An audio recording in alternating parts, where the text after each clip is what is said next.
Les hommes d'affaires et les membres du gouvernement se parlent à Bobo Dioulasso. Bienvenue à la rencontre nationale État-secteur privé, édition 2024. Sur la table des échanges, le rôle des investisseurs nationaux dans les initiatives endogènes de développement.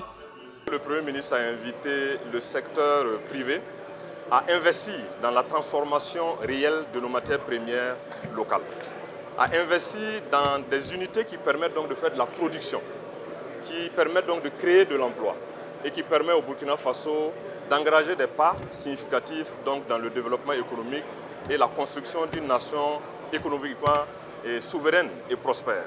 Et donc nous attendons du secteur privé vraiment qu'il investisse dans les divers secteurs qui ont été édictés comme secteurs de priorité par le gouvernement et qu'il accompagne le gouvernement dans le cadre donc de toutes ces initiatives engagées, que ce soit dans le secteur de l'autosuffisance agroalimentaire, que ce soit dans le secteur donc, de l'autosuffisance en matière de production et de souveraineté énergétique, mais aussi dans la dynamisation du secteur industriel dans son ensemble pour permettre au Burkina Faso d'atteindre ses objectifs qui sont fixés par les plus hautes autorités en matière de souveraineté économique.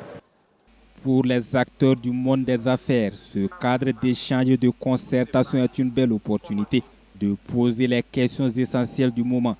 L'idée étant de trouver des solutions endogènes aux différentes difficultés qui ralentissent le développement du pays.